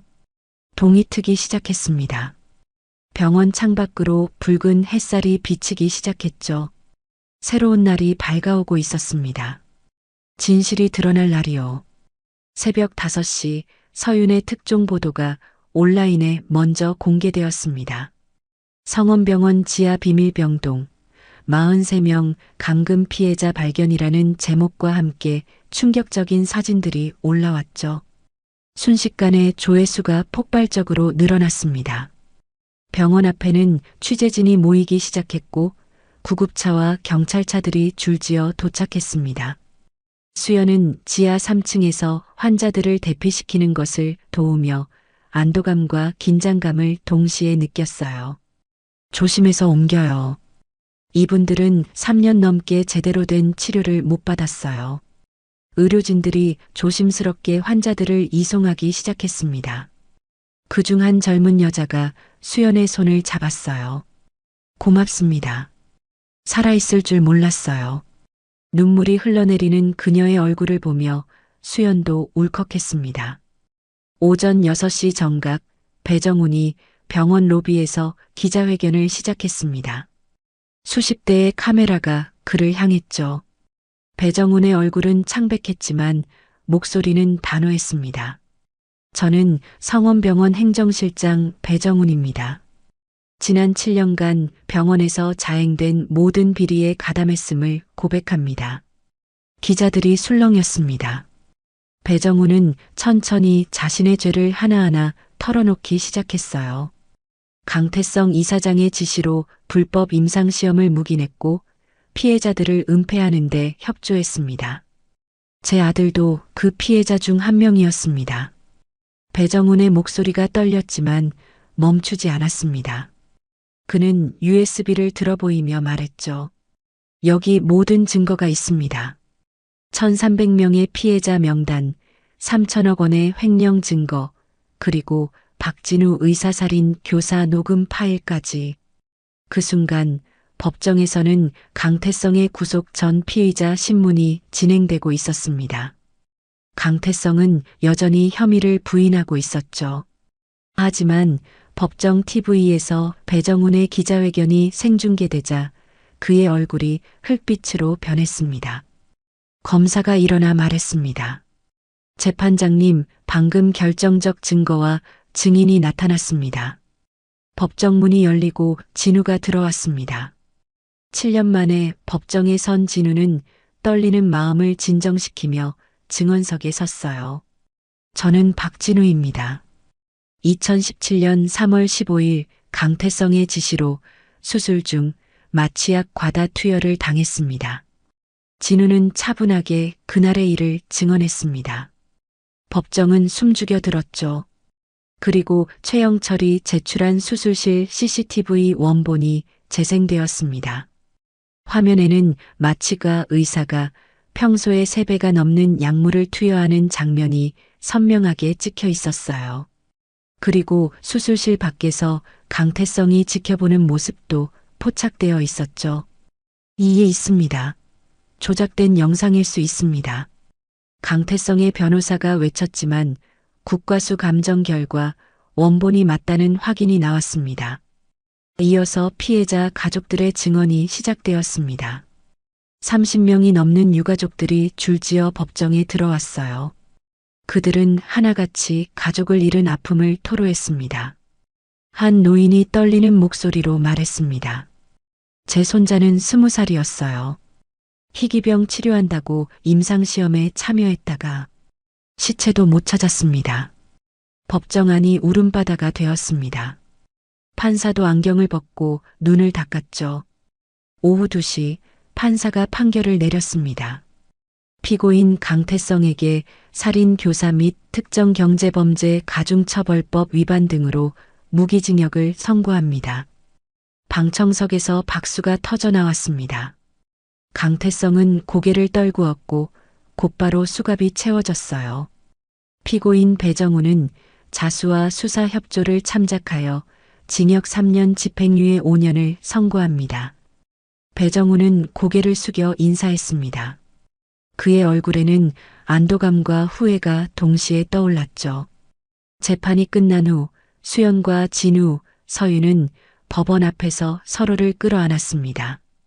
7년간의 기다림과 싸움이 드디어 끝난 것입니다. 이제 정말 끝이야. 수연의 말에 진우가 고개를 끄덕였습니다. 응, 이제 다시 시작이야. 그날 저녁 시어머니가 퇴원했습니다. 가족들은 오랜만에 집에서 함께 저녁을 먹었어요. 시어머니가 진우의 손을 잡으며 말했습니다. 고생했다. 이제 숨지 말고 당당하게 살아. 진우의 눈에 눈물이 고였습니다. 7년 동안 어머니 앞에서도 죽은 척해야 했던 고통이 떠올랐죠. 서윤이 밝게 말했습니다. 아빠, 의사 면허 회복 신청했어? 응, 특별 복권 절차를 밟고 있어. 공익 제보자 우대 정책 덕분에 빨리 처리될 거래. 일주일 후 수연은 뜻밖의 제안을 받았습니다. 피해자 가족 모임에서 의료 감시 시민단체를 만들자는 것이었죠. 김수연 씨가 대표를 맡아주셨으면 합니다. 이런 일이 다시는 일어나지 않도록 감시하는 역할을 해주세요. 수연은 진우와 상의한 후 제안을 받아들였습니다. 생명과 정의라는 이름의 시민단체가 탄생했죠. 한 달 후 진우는 의사 면허를 되찾았습니다. 그는 대형 병원이 아닌 작은 동네 의원을 열기로 했어요. 돈보다 생명을 우선하는 진짜 의사가 되고 싶어. 개원식 날 많은 사람들이 축하하러 왔습니다. 배정훈도 조용히 찾아와 화환을 놓고 갔죠. 화환에는 새로운 시작을 축하합니다라고 적혀 있었습니다. 서윤은 이번 사건 보도로 언론상을 받았습니다. 26살의 나이에 탐사보도 대상을 받은 최연소 기자가 된 거죠. 엄마 아빠 덕분이야. 정의를 포기하지 않는 법을 배웠어. 6개월이 지난 어느 날 수연은 성원병원 앞을 지나게 되었습니다. 병원 이름이 바뀌어 있었고 투명 경영을 약속하는 현수막이 걸려 있었어요. 병원 로비에는 피해자 추모비가 세워져 있었습니다. 1300명의 이름이 새겨진 검은 대리석 앞에서 수연은 잠시 묵념했죠. 1년 후 봄 가족들은 여행을 떠났습니다. 제주도 바닷가에서 수연은 진우의 손을 잡고 말했어요. 고마워요. 포기하지 않고 돌아와줘서 미안해. 7년이나 혼자 두고. 괜찮아요. 이제 영원히 함께 할 테니까. 시어머니와 서윤도 함께 바다를 바라보며 웃었습니다. 파도 소리가 평화롭게 들렸죠. 저녁 무렵 진우가 가족들 앞에서 말했습니다. 오늘로 정확히 8년이야. 내가 죽은 줄 알았던 그날로부터. 모두가 잠시 침묵했습니다. 그리고 시어머니가 입을 열었어요. 진실은 언젠가 드러난다고 했지? 비록 오래 걸렸지만 결국 정의가 승리했어. 수연은 하늘을 올려다봤습니다. 노을이 아름답게 물들어 있었어요. 병원은 개혁되었고 피해자들은 전액 배상받았습니다. 강태성의 재산은 모두 몰수되어 피해자 지원 기금이 되었죠. 지하 비밀병동에 갇혀있던 43명도 모두 가족의 품으로 돌아갔습니다. 수연이 운영하는 시민단체는 이제 전국적인 조직이 되었습니다. 의료 비리를 감시하고 피해자를 돕는 중요한 역할을 하고 있죠. 마지막으로 수연은 일기장에 이렇게 적었습니다. 정의는 늦을 수 있지만 반드시 온다. 포기하지 않는 한 진실의 빛은 어둠을 이긴다. 우리 가족이 증명했듯이 지금까지 한 가족의 드라마 같은 이야기를 들어주셔서 감사합니다. 이 가족에게 하고 싶은 이야기가 있거나 응원을 해주고 싶다면 댓글 달아주세요. 그럼 오늘도 건강한 하루 되시고 다음에도 좋은 이야기로 찾아오겠습니다. 인생 소풍이었습니다. 부산국제시장 뒷골목에서 시작된 운명 같은 만남이 많은 이들의 가슴을 울리고 있습니다. 부산에서 레스토랑을 운영하는 사업가 민지훈의 삶은 처음부터 험난한 풍파로 가득 차 있었습니다. 부산국제시장 뒷골목은 그에게 단순한 공간이 아니었습니다. 이곳은 그의 유일한 은신처이자 생존을 위한 무대였고 하루하루를 버티는 전쟁터였습니다. 18살, 그의 어깨는 이미 너무나 무거웠습니다. 청소년이라고는 믿기지 않을 만큼 깊은 상처와 고난의 무게를 짊어지고 있었습니다. 가족은 이제 그의 기억 속 희미한 그림자에 불과했습니다. 한때 평범하게 꿈꾸던 미래는 산산조각 나버렸습니다. 아버지의 작은 건설회사는 하루아침에 무너졌습니다. 채권 추심팀의 독촉, 가족의 눈물, 그리고 집을 잃던 그 참혹한 순간들. 어머니는 병마와 싸우다 결국 세상을 떠났고 지우는 혼자 남겨졌습니다. 고등학교 3학년 또래 친구들이 대학 입시를 준비할 때 그는 생존을 준비해야 했습니다. 학교는 더 이상 그의 선택지가 아니었습니다. 가족을 책임져야 한다는 압박감, 그리고 냉혹한 경제적 현실은 그를 학교 밖으로 거리로 밀어냈습니다. 19살의 나이에 그는 이미 어른의 무게를 견디고 있었습니다. 겨울이 다가오면 그의 삶은 더욱 가혹해졌습니다. 얇은 점퍼는 차가운 겨울바람조차 막아내지 못했습니다. 낡은 운동화의 구멍으로 쐬어드는 매서운 추위는 그의 살을 에었습니다. 하루 3끼 식사는 그에게 사치였고 배고픔은 그의 일상이었습니다. 그의 눈빛은 복합적인 감정으로 가득 찼습니다.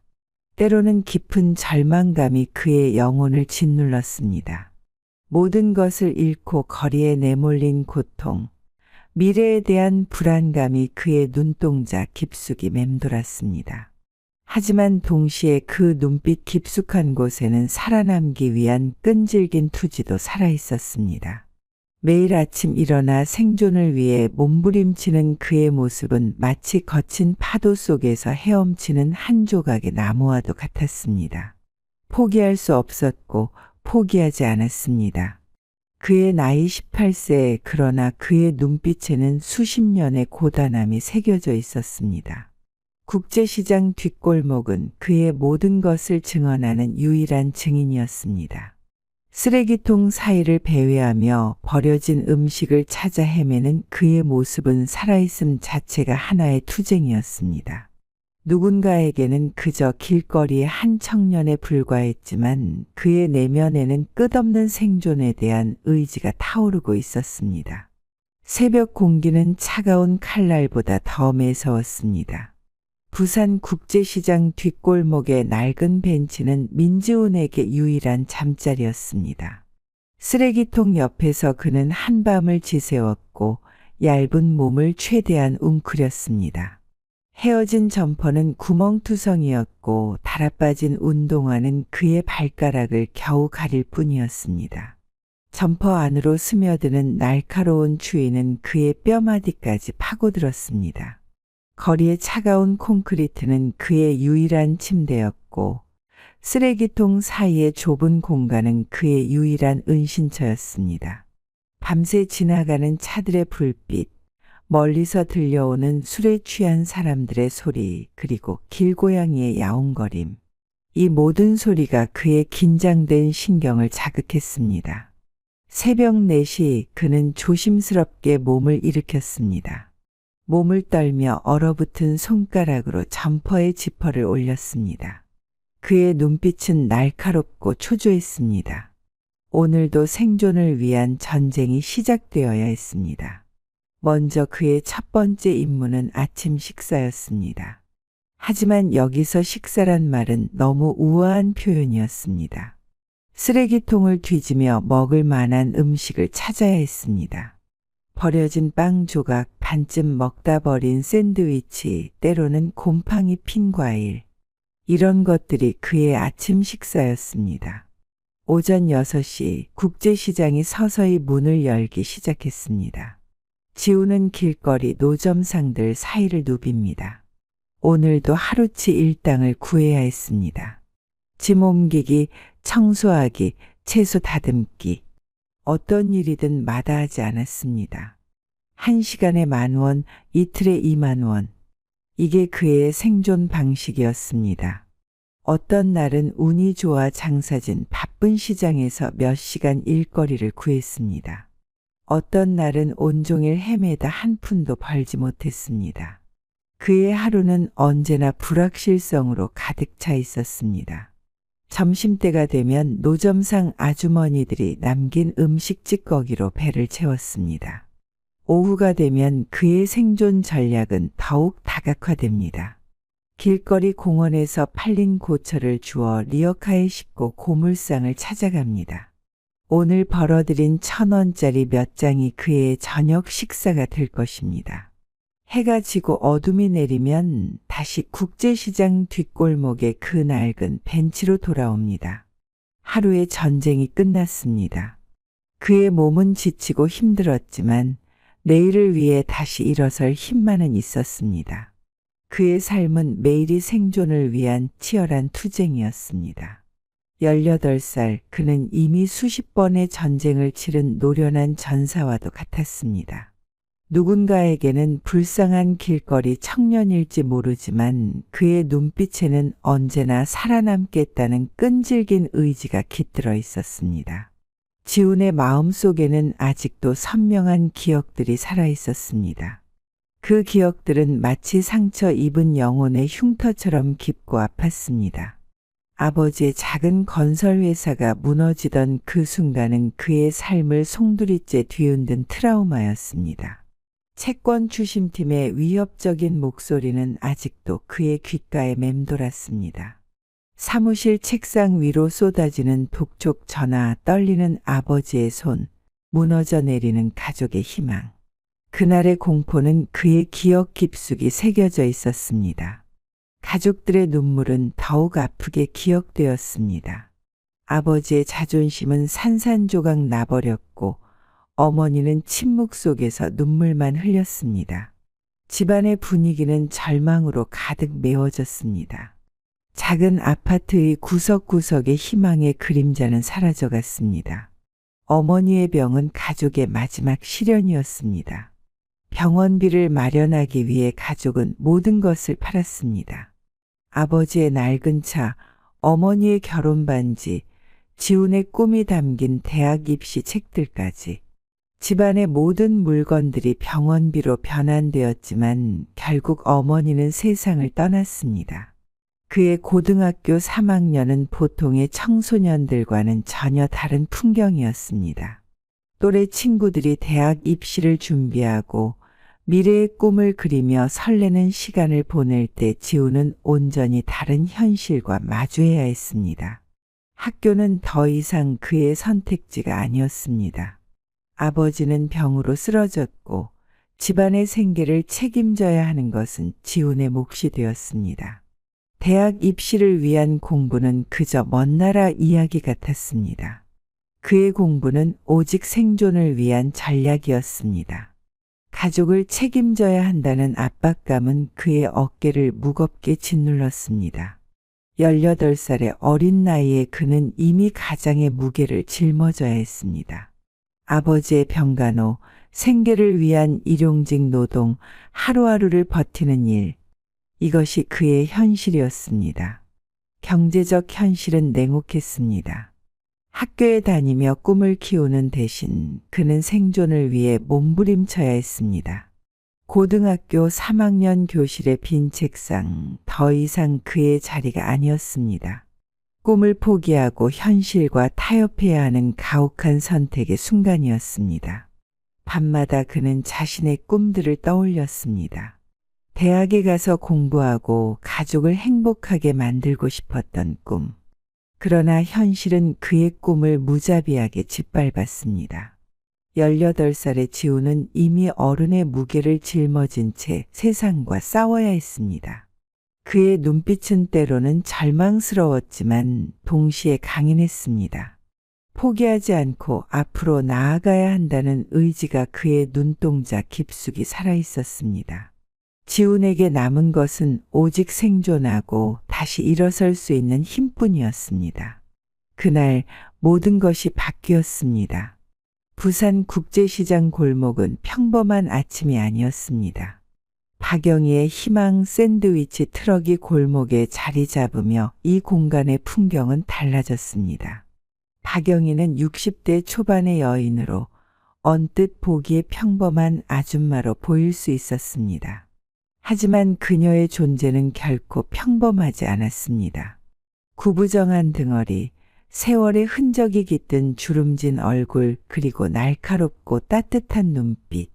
그녀의 눈빛에는 수십 년의 인생이 담겨 있었습니다. 트럭의 문을 열며 주변을 살피는 그녀의 모습은 마치 전쟁터에 노련한 정찰병 같았습니다. 그녀는 골목의 모든 구석구석을 꿰뚫어 보는 듯했습니다. 샌드위치를 준비하는 손길은 숙련되어 있었고 트럭 안의 모든 도구들은 마치 그녀의 분신처럼 보였습니다. 지훈은 처음에 멀찍이 떨어져 있었습니다. 트럭 주변을 빙빙 돌며 접근할 용기를 내지 못했습니다. 배고픔과 부끄러움 사이에서 그는 끊임없이 고민했습니다. 그의 위축된 어깨에 떨리는 손, 불안하게 어슬렁거리는 눈빛은 그의 내면의 갈등을 그대로 드러냈습니다. 수많은 생존의 경험은 그에게 조심성을 가르쳤습니다. 거리의 냉혹함은 그를 언제나 경계심 깊은 존재로 만들었습니다. 트럭 근처를 서성이며 그는 수없이 망설였습니다. 도움을 요청할까? 아니면 다시 뒤로 물러날까? 배고픔이 그의 마지막 용기를 불러일으켰습니다. 떨리는 목소리로 그는 마지막 희망을 걸고 입을 열었습니다. 아, 아줌마, 혹시 일거리 있나요? 그의 목소리는 가늘고 떨렸습니다. 마치 어린아이의 작은 울음소리 같았습니다. 부끄러움과 절실함이 뒤섞인 그 목소리에는 수많은 이야기가 숨겨져 있었습니다. 영희는 그를 바라보았습니다. 그녀의 눈빛은 따뜻했지만 날카로웠습니다. 마치 한 번의 지운의 모든 이야기를 읽어내는 듯했습니다. 수십 년의 인생을 살아오며 만난 수많은 사람들의 이야기가 그녀의 눈빛 속에 스며들어 있었습니다. 잠시의 침묵, 그 짧은 순간이 영원처럼 느껴졌습니다. 그리고 영희는 따뜻하게 웃었습니다. 그 미소에는 따뜻함, 지혜 그리고 이해의 깊이가 담겨 있었습니다. 배고프니? 일단 먹고 이야기하자. 단 한 문장. 하지만 그 말 속에는 구원의 손길이 있었습니다. 지훈의 눈에 희망의 빛이 스쳤습니다. 이 작은 골목에서 평범해 보이는 트럭 앞에서 두 사람의 인생은 영원히 변화할 운명의 순간을 맞이했습니다. 아줌마, 혹시 도와드릴 일 있나요? 영희는 그를 한동안 바라보았습니다. 거리의 삶으로 다져진 지훈의 모습, 떨리는 손, 초초한 눈빛을 읽어내듯 관찰했습니다. 그녀는 오랜 세월 많은 사람들을 만나오며 얻은 통찰력으로 지훈의 잠재력을 감지했습니다. 일은 많아. 하지만 쉽지 않을 거야. 영희는 천천히 말했습니다. 지훈은 망설임 없이 대답했습니다. 어떤 일이라도 할 수 있습니다. 영희는 잠시 그를 더 자세히 살펴본 뒤 고개를 끄덕였습니다. 그의 눈빛에서 포기하지 않을 의지를 보았기 때문입니다. 이렇게 지훈은 영희의 트럭에서 첫 일을 시작하게 되었습니다. 첫날은 고난의 연속이었습니다. 아침 일찍 트럭에 도착한 지훈의 손은 떨리고 있었습니다. 영희 아줌마의 작은 트럭 안은 그에게 완전히 낯선 세계였습니다. 주방 구석은 좁았고 도구들은 제자리를 찾아 정리하기 어려웠습니다. 식재료를 손질하는 일은 그에게 처음이었습니다. 토마토를 자르다 손가락을 베이기도 했고 양파를 썰다 눈물을 흘리기도 했습니다. 영희는 한 번도 꾸짖지 않았습니다. 오히려 조용히 다가와 칼질하는 방법을 알려주었습니다. 손가락을 조심해. 칼날과 손가락 사이를 벌리고 작업해. 바닥을 닦는 일도 만만치 않았습니다. 트럭 바닥은 좁고 미끄러웠습니다. 처음에는 물걸레를 제대로 짜지 못해 바닥이 물바다가 되기도 했습니다. 영희는 그저 웃으며 말했습니다. 괜찮아. 한 번에 다 배울 순 없어. 천천히 하다 보면 익숙해질 거야. 설거지는 그의 가장 큰 도전이었습니다. 기름때 묻은 그릇들, 끈적끈적한 접시들. 지훈은 처음에는 어떻게 닦아야 할지 몰랐습니다. 영희는 그에게 세제 사용법부터 시작해 구석구석 닦는 방법까지 꼼꼼히 알려주었습니다. 음식을 만들고 난 뒤에 청소도 요리의 일부야. 영희는 말했습니다. 깨끗함은 음식의 첫 번째 맛이거든. 점심시간이 다가오자 긴장감은 더욱 고조되었습니다. 첫 손님이 트럭에 다가오자 지훈의 손은 떨렸습니다. 샌드위치를 만들다 재료를 떨어뜨리기도 했고 포장하는 방법을 몰라 애를 먹었습니다. 영희는 그 옆에서 조용히 지켜보다가 부드럽게 말했습니다. 음식은 단순히 배를 채우는 게 아니야. 사람의 마음을 위로하는 거지. 그 말은 단순한 요리 설명을 넘어서는 깊은 의미였습니다. 지우는 점차 이해하기 시작했습니다. 손님의 표정을 읽고 그들이 원하는 것을 파악하는 법, 따뜻한 미소로 맞이하는 방법, 음식을 만들면서 동시에 마음을 나누는 기술. 날이 저물수록 그의 손은 점점 더 익숙해졌습니다. 샌드위치를 만드는 손길은 점점 안정되었고 재료를 다루는 방식도 달라졌습니다. 손님을 맞이하는 태도 역시 처음과는 완전히 달라졌습니다. 영희는 그에게 요리 기술만 가르친 것이 아니었습니다. 그녀는 삶의 지혜, 인간에 대한 존중, 타인을 배려하는 마음을 가르치고 있었습니다. 트럭은 단순한 음식점이 아니라 인생의 교실이 되어가고 있었습니다. 하루하루의 끝에 지우는 지쳤지만 이상한 희망으로 가득 차 있었습니다. 그의 눈빛은 더 이상 절망에 잠겨 있지 않았습니다. 오히려 새로운 가능성을 발견한 사람의 눈빛이었습니다. 그런데 평화로운 시간은 오래가지 않았습니다. 부산 국제시장 골목에 거대한 프랜차이즈 샌드위치 체인점이 들어서면서 모든 것이 달라졌습니다. 그 체인점은 마치 거대한 괴물 같았습니다. 화려한 외관, 눈부신 네온사인, 세련된 인테리어, 매일 아침 펼쳐지는 무료 쿠폰 이벤트, SNS를 타고 퍼지는 마케팅, 놀랍도록 저렴한 가격. 모든 것이 영희의 작은 트럭과는 비교할 수 없을 정도로 완벽했습니다. 손님들은 새로운 가게를 찾아 발길을 옮겼습니다. 깔끔한 포장, 일관된 맛, 빠른 서비스. 대형 프랜차이즈의 표준화된 시스템은 작은 트럭의 개성을 순식간에 무색하게 만들었습니다. 영희의 트럭을 찾던 단골 손님들도 하나둘 사라졌습니다. 점심시간이 되어도 트럭 주변은 쓸쓸했습니다. 한때 줄을 서서 기다리던 손님들의 흔적은 온데간데 없었습니다. 지훈의 마음은 점점 더 무거워졌습니다. 아줌마, 이대로는 안 됩니다. 지훈의 목소리에는 절망감이 가득했습니다. 우리도 뭔가를 해야 해요. 메뉴를 바꾸거나 가격을 낮추거나. 하지만 영희는 다르게 생각했습니다. 그녀의 눈빛은 오히려 더욱 날카로워졌습니다. 수십 년의 삶이 만들어낸 지혜가 그 눈빛 속에 깃들어 있었습니다. 우리만의 특별함을 만들어야 해. 영희는 천천히 말했습니다. 기계적인 맛이 아니라 진심이 담긴 음식을. 그 말은 단순한 위로가 아니었습니다. 영희는 자신의 트럭이 단순한 음식점이 아님을 알고 있었습니다.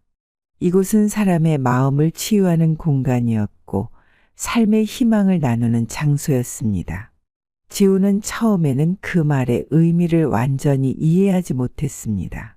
하지만 영희의 눈빛에서 그는 무언가 특별한 것을 보았습니다. 기계적으로 찍어내는 샌드위치와 그들의 샌드위치 사이의 근본적인 차이. 영희는 계속해서 말했습니다. 진심은 기계로 대체할 수 없어. 우리가 가진 건 이 트럭에 담긴 이야기야. 우리의 아픔, 우리의 꿈, 우리의 희망. 그 순간 지훈의 마음속에 작은 불씨가 피어올랐습니다. 단순히 음식을 팔아 생존하는 것을 넘어 무언가 더 의미 있는 일을 할 수 있다는 희망. 대형 프랜차이즈의 그림자는 여전히 그들의 트럭을 위협했지만 영희와 지훈의 마음 속에는 이미 새로운 계획이 움트기 시작했습니다. 그들은 알고 있었습니다. 진심은 언제나 승리한다는 것을. 지훈의 트럭은 이제 더 이상 평범한 음식 판매 공간이 아니었습니다. 그의 손길을 거친 샌드위치는 단순한 음식을 넘어 깊은 감정과 의미를 담고 있었습니다. 어머니가 병상에 누워있던 그 힘든 시간, 지훈은 매일 작은 부엌에서 어머니와 함께 소스를 만들며 치유의 시간을 보냈습니다. 알아놓은 어머니의 창백한 볼에 잠시나마 미소를 되찾게 하는 유일한 방법은 함께 만드는 그 특별한 소스였습니다. 쓰라린 고통과 깊은 사랑이 섞인 비밀 레시피 속에는 그의 가장 순수한 감정들이 숨겨져 있었습니다. 어머니를 간병하며 배운 소중한 교훈들, 희망, 연민, 인내, 그 모든 것들이 이제 그의 샌드위치 속에 녹아들었습니다. 트럭의 창문을 통해 손님들에게 건네지는 음식은 단순한 음식 이상의 무언가를 전달했습니다. 아픔을 극복한 따뜻한 위로, 어려움 속에서도 피어나는 희망의 메시지가 바로 그것이었습니다. 여기는 단순한 샌드위치 트럭이 아니에요. 희망을 파는 곳입니다. 지훈의 이 말은 그저 구호가 아니었습니다. 그의 트럭은 상처받은 영혼들을 위로하고 잠시 힘든 현실을 잊게 해주는 작은 치유의 공간이었습니다. 매일의 고단한 삶에 지친 이들에게 그의 샌드위치는 잠시나마 안식처가 되어주었고 그 안에 담긴 사랑과 희망의 맛은 손님들의 마음속 깊이 스며들었습니다. 지훈의 트럭은 이제 길거리의 단순한 음식점이 아니라 희망을 요리하는 특별한 공간으로 변모했습니다. 그의 손길이 만드는 음식은 단순히 배를 채우는 것이 아니라 상처받은 영혼을 어루만지고 치유하는 마법이었습니다. 영희의 건강 악화는 지훈의 삶의 커다란 전환점이 되었습니다. 영희의 건강은 서서히 악화되었습니다. 처음에는 가벼운 피로로 시작된 증상들이 점차 심각해졌고 결국 병원 진단에서 말기암 판정을 받게 되었습니다. 지훈은 영희의 투병 과정에서 그녀의 든든한 버팀목이 되었습니다. 병원비를 마련하기 위해 열심히 일했고 영희의 곁을 절대 떠나지 않았습니다. 그녀는 자신의 남은 시간 동안 지훈에게 삶의 마지막 교훈들을 전수했습니다. 네가 시작한 일을 포기하지 마. 우리의 트럭은 단순한 사업이 아니야. 이건 사람들의 희망이야. 영희는 병상에서 지훈의 손을 꼭 잡으며 마지막 유언과도 같은 말을 남겼습니다. 그녀의 죽음은 지훈에게 엄청난 상실감을 주었지만 동시에 그의 삶의 방향을 더욱 분명히 하는 전환점이 되었습니다. 지훈의 성장 이야기는 단순한 성공 신화가 아니었습니다. 영희의 죽음 이후 그는 깊은 슬픔과 동시에 더욱 강한 사명감을 느꼈습니다. 병원에서 영희의 마지막 순간을 지켜보며 지훈은 자신의 삶의 진정한 의미를 깨달았습니다. 그녀가 남긴 마지막 말들, 내가 시작한 일을 포기하지 마. 우리의 트럭은 단순한 사업이 아니야. 이건 사람들의 희망이야. 는 그의 마음속에 깊이 새겨졌습니다. 초기 몇 년 동안 지훈은 영희의 작은 트럭 정신을 지키며 사업을 천천히 확장해 나갔습니다. 처음에는 지역 내 몇 개의 트럭으로 시작했지만 그의 접근법은 점차 주목받기 시작했습니다. 단순히 음식을 제공하는 것이 아니라 진정으로 사람들의 삶을 변화시키는 프로그램을 만들어갔습니다. 그의 비즈니스 모델은 혁신적이었습니다. 취약계층 청년들을 고용하고 교육하는 과정에서 그들에게 단순히 기술만이 아니라 삶의 철학과 희망을 가르쳤습니다. 각 트럭은 작은 교육의 장이자 치유의 공간이 되어갔습니다. 5년, 10년이 지나면서 희망푸드 컴퍼니는 급속도로 성장했습니다. 벤처 캐피털의 투자와 정부의 지원, 그리고 무엇보다 그의 진정성 있는 접근법이 큰 힘이 되었습니다.